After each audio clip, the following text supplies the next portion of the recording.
The wind howled like it had a purpose that night. Not just a storm, but something angry, alive, tearing through the quiet town like it had been waiting for this moment. Trees bent until they nearly snapped, rain slammed against windows like fists, and the power had gone out an hour ago. Ethan Carter stood at the front door, gripping the handle, his heart pounding harder than the thunder. "Stay inside, Dad," his 8-year-old son Liam shouted from behind him, voice trembling. "Please." Ethan hesitated. Then he heard it. A scream. Not the wind. Not the storm. A real scream. He didn't think twice. He yanked the door open and ran into the chaos. The rain hit him like a wall, soaking him instantly, blinding him. The street was barely visible, flickering under distant lightning. Another scream cut through the storm, weaker this time. "Help!" Ethan followed the sound, fighting the wind with every step.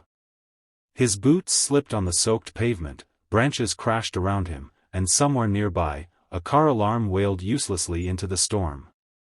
Then he saw her. A woman trapped beneath a fallen tree, its heavy branch pinning her leg. She was soaked, shaking, her face pale under streaks of rain and mud. "Hey! Stay with me!" Ethan shouted, dropping beside her. She looked at him with wide, terrified eyes. I can't move. I've got you." He didn't know how he'd lift it. The branch was thick, heavy, slick with rain, but adrenaline made him reckless. He braced himself, pushed with everything he had, muscles screaming as the wind howled around them. For a moment, nothing happened. Then the branch shifted. "Pull your leg out," he yelled. She screamed as she dragged herself free, collapsing against him as the branch dropped back down with a thud. "Come on," Ethan said, wrapping her arm over his shoulder. "We need to get inside. Now." Step by step, they fought their way back through the storm, the woman barely conscious, her weight heavy against him. When they reached his house, Liam rushed forward, eyes wide with fear. "Dad, who is she?" "Someone who needed help," Ethan said, shutting the door against the storm. And just like that, everything changed. Her name was Sarah.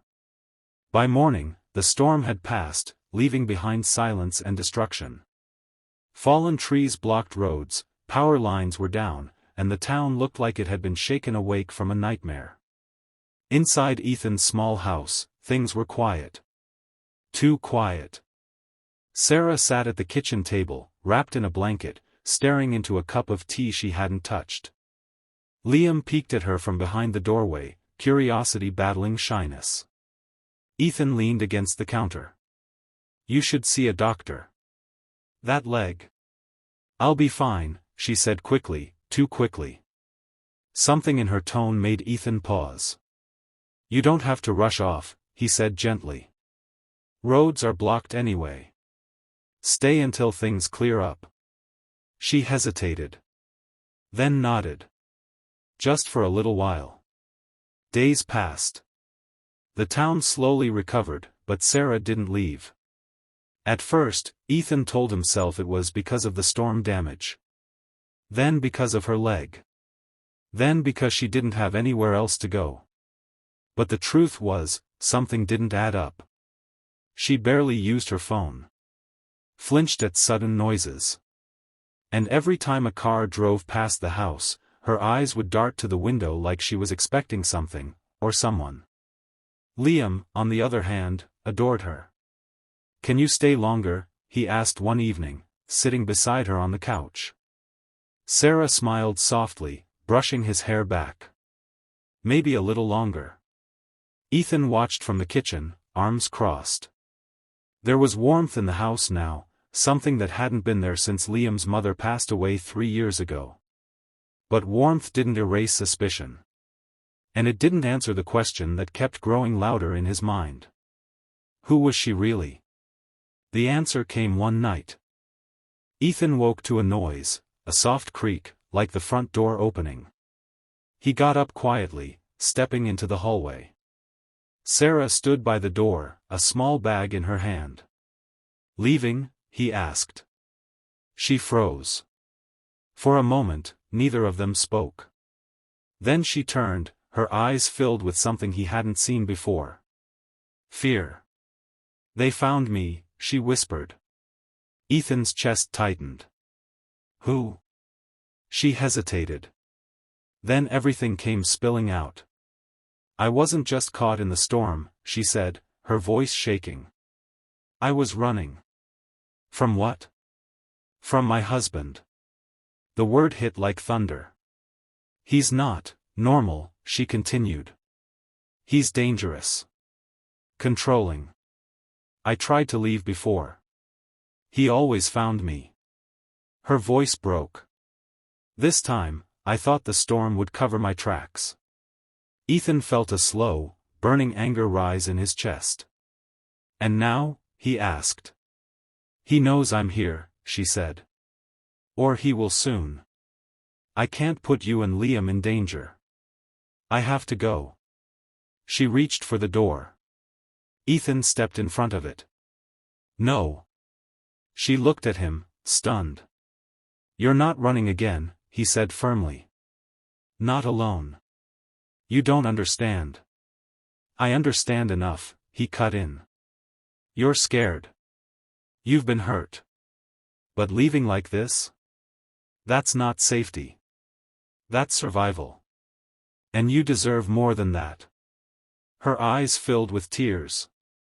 "So what do I do?" she whispered. Ethan took a breath. "You stay," he said. "And we face this together." 2 days later, the past came knocking. A black car pulled up outside the house. Liam was playing in the living room when Ethan saw it through the window. His heart dropped.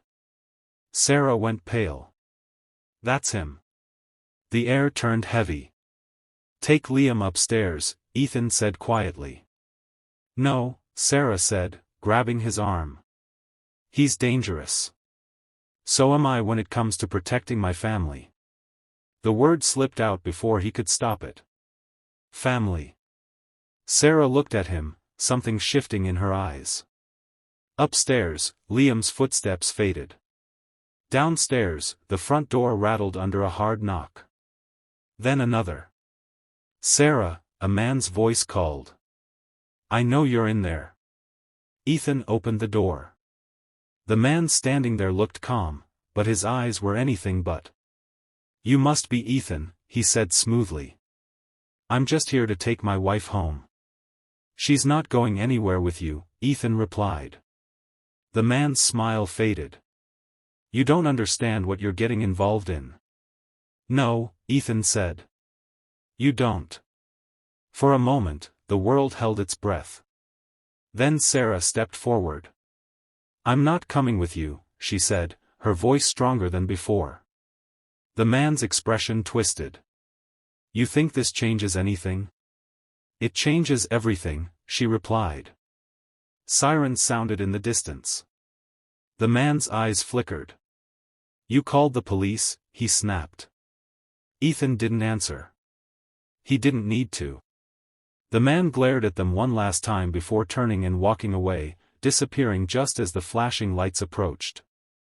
Weeks later, the house felt different again. But this time, it wasn't just warmth. It was peace. Sarah sat at the kitchen table, helping Liam with his homework. Ethan watched them, a quiet smile on his face. She had stayed. Not because she had nowhere else to go. But because, for the first time in a long time, she felt safe. And Ethan, he realized something too. Saving her that night hadn't just been about pulling her out of a storm. It had been about pulling all three of them into a new life. A better one. Liam looked up suddenly. "Does this mean you're staying forever?" Sarah glanced at Ethan. He didn't say anything. He didn't have to.